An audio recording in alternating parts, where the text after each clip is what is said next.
ಶಾಸಕ ಎಚ್.ಸಿ. ಬಾಲಕೃಷ್ಣ ಭವಿಷ್ಯದ ನಾಯಕ ಆಗ್ತಾರೆ ಅಂತ ರಾಮನಗರದಲ್ಲಿ ಗೃಹ ಸಚಿವ ಜಿ. ಪರಮೇಶ್ವರ್ ಹೇಳಿದ್ದಾರೆ. ಇದನ್ನ ನಾನು ಹೇಳ್ತಿಲ್ಲ, ತಾಯಿ ಮುಳುಕಟ್ಟಮ್ಮ ಹೇಳಿಸ್ತಿದ್ದಾಳೆ ಅಂತ ಗೃಹ ಸಚಿವ ಜಿ. ಪರಮೇಶ್ವರ್ ಹೇಳಿದ್ರು.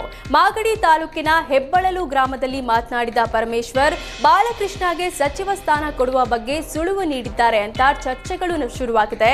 ಈ ಹಿಂದೆ ಸಿದ್ಧಗಂಗಾ ಮಠದಲ್ಲಿ ಬಿ.ವೈ. ವಿಜಯೇಂದ್ರ ಭವಿಷ್ಯದ ನಾಯಕ ಆಗ್ತಾರೆ ಅಂತ ಹೇಳಿದ್ದೆ.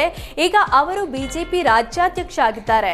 ಹಾಗೆಯೇ ಎಚ್.ಸಿ. ಬಾಲಕೃಷ್ಣ ಕೂಡ ಭವಿಷ್ಯದ ನಾಯಕ ಆಗ್ತಾರೆ ಅಂತ ಪರಮೇಶ್ವರ್ ಶುಭ ಹಾರೈಸಿದ್ರು. ರಾಜ್ಯ ಸರ್ಕಾರದ ಗುತ್ತಿಗೆಯಲ್ಲಿ ಟೆಂಡರ್ ಪಡೆಯುವುದಕ್ಕೆ ಶೇಕಡಾ 4% ಮೀಸಲಾತಿ ಪಡೆದುಕೊಂಡಿರುವ ಮುಸ್ಲಿಂ ಸಮುದಾಯ ಇದೀಗ ಮತ್ತೊಂದು ಬೇಡಿಕೆ ಇಟ್ಟಿದೆ. ತಮ್ಮ ಶಿಕ್ಷಣ ಹಾಗೂ ಉದ್ಯೋಗ ಮೀಸಲಾತಿಯನ್ನ ಶೇಕಡಾ 10ಕ್ಕೆ ಹೆಚ್ಚಳ ಮಾಡುವಂತೆ ಸರ್ಕಾರಕ್ಕೆ ಮನವಿ ಮಾಡಲಾಗಿದೆ. ಅಲ್ಲದೆ ಈ ಬಗ್ಗೆ ಸಚಿವ ಜಮೀರ್ ಅಹಮದ್ ಈ ಬಗ್ಗೆ ಕ್ರಮ ಕೈಗೊಳ್ಳುವಂತೆ ಅಧಿಕಾರಿಗಳಿಗೆ ಸೂಚನೆ ನೀಡಿದ್ದಾರೆ. ಕರ್ನಾಟಕ ರಾಜ್ಯ ಅಲ್ಪಸಂಖ್ಯಾತ ಇಂಜಿನಿಯರ್ಸ್ ಅಸೋಸಿಯೇಷನ್ ಇಂದ ರಾಜ್ಯದಲ್ಲಿ ಮುಸ್ಲಿಂ ಸಮುದಾಯಕ್ಕೆ ಈಗಿರುವ ಶೇಕಡಾ 4% ಶಿಕ್ಷಣ ಉದ್ಯೋಗ ಮೀಸಲಾತಿಯನ್ನ ಶೇಕಡಾ 10ಕ್ಕೆ ಹೆಚ್ಚಳ ಮಾಡಬೇಕು ಅಂತ ಒತ್ತಾಯಿಸಲಾಗಿದೆ. ಸಿಎಂ ಸಿದ್ದರಾಮಯ್ಯ ಹಾಗೂ ಸಚಿವ ಜಮೀರ್ ಅಹಮದ್ ಖಾನ್ಗೆ ಮನವಿ ಸಲ್ಲಿಸಲಾಗಿದ್ದು, ಸರ್ಕಾರದಿಂದಲೂ ಭರವಸೆ ಸಿಕ್ಕಿದೆ ಎನ್ನಲಾಗಿದೆ.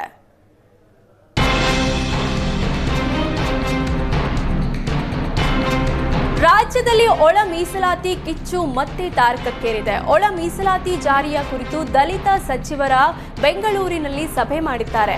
ಸಚಿವ ಮಹದೇವಪ್ಪ ನಿವಾಸದಲ್ಲಿ ಸಚಿವ ಡಾಕ್ಟರ್ ಜಿ. ಪರಮೇಶ್ವರ್, ಸಚಿವ ಆರ್.ಬಿ. ತಿಮ್ಮಾಪುರ, ಶಾಸಕ ಸುಧಾಮದಾಸ್, ಪ್ರಸಾದ್ ಅಬ್ಬಯ್ಯ, ದರ್ಶನ ಧ್ರುವ ನಾರಾಯಣ್, ನಯನ ಮೋಟಮ್ಮ ಸೇರಿದಂತೆ ಅನೇಕ ನಾಯಕರು ಭಾಗಿಯಾಗಿದ್ದರು.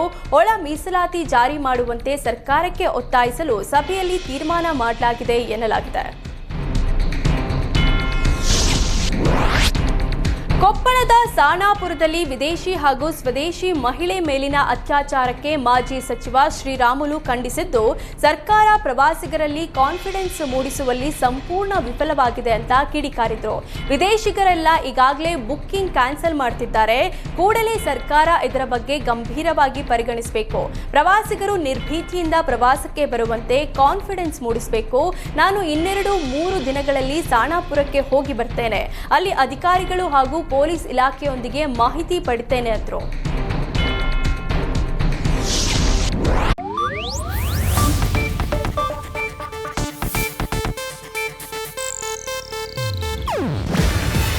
ಇದು ಏಷ್ಯಾನೆಟ್ ನ್ಯೂಸ್ ನೆಟ್ವರ್ಕ್ ಪ್ರಸ್ತುತಿ.